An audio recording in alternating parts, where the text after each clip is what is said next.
Got a trivia question for you. What team is the second winningest team to not win the NBA championship?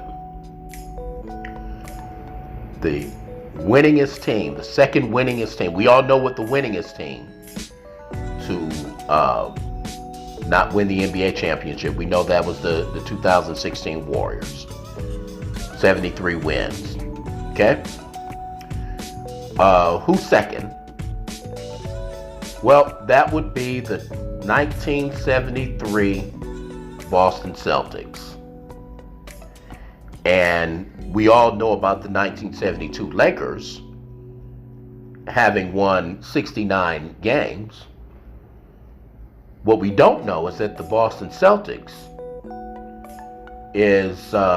they came second. 68 wins. That 1973 Boston Celtics team won 68 games that year. And if not for an injury suffered by John Havlicek in the Eastern Conference Finals against the New York Knicks, that Celtics team likely would have won the NBA championship.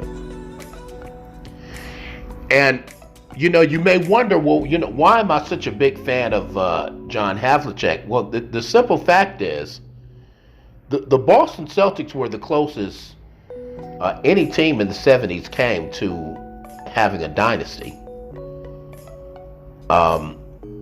Personally, I think you have to defend the title to qualify as a dynasty, but you have to think about, like, that Boston Celtics team won 68 games in 1973. They won the chip in 1974. In 1975, again, injuries in the conference finals kept them from getting to the finals, where they likely would have beaten Rick Barry's Golden State Warriors. And then they won again in 1976. The best player on that team's got to be pretty good historically. And the best player on those early 70s, early and mid 70s Boston Celtics teams was John Havlicek.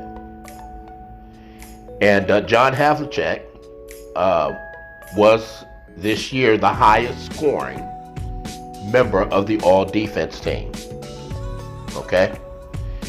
He average slipped a little bit as Dave Cowens began to emerge as a great player. But he averaged 23.8 points per game. I was considering selecting Walt Frazier for this season. And then I looked at the assist numbers.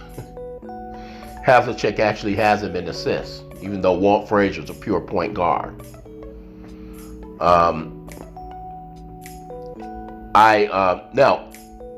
the question becomes, okay, well, why not Jerry West? Okay. And again, I may have this wrong. Jerry West was, the best player in the league in 1972. Why does he not keep that reign? Well, in my opinion, it's a function of just the season that Boston had, and the fact that Jerry West did not score as much in 1973, and being 34 years old, you gotta think that that's largely age. You gotta think that that's largely age. Kareem Abdul-Jabbar is still a great scorer, but he is. This is the second consecutive year that he does not make the all-defense team. So I'm pretty much left with whether it's going to be either Havlicek or Walt Frazier, and I just can't ignore. Even though the Knicks won the chip this year, I just can't get past 68 wins and the fact that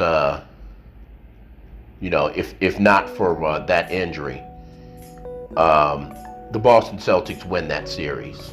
They were the better team, and they would have definitely won that series.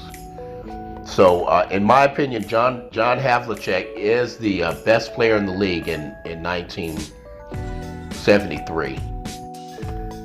Now, in 1973, Dave Cowens won the MVP that year, Havlicek's teammate. So it begs the question: well, why not? Why not Dave Cowens? Well, the short answer is that Dave Cowens won the MVP that year largely on the strength of 16 rebounds per game, which is a phenomenal total. But here's what you have to understand is that in terms of impacting the outcome of a basketball game and the eventual winning of an NBA championship, there is a hierarchy of statistical categories. In other words, some statistical categories are more impactful than others. The classic example I always give is let's say steals. Well, leading the league in steals is great, but it's just not as impactful as is leading the league in scoring. And you can bear that out by just simply looking at how well the scoring champions have done in terms of winning championships and getting to the finals, as opposed to the league leaders in steals. So rebounding historically has been less impactful to a championship team than is scoring, as well as being elite defensively. And while Dave Cowens would eventually make the all-defense team, he did not this year. Okay? So the best player on that team was John Havlicek. And, that's just is what it was.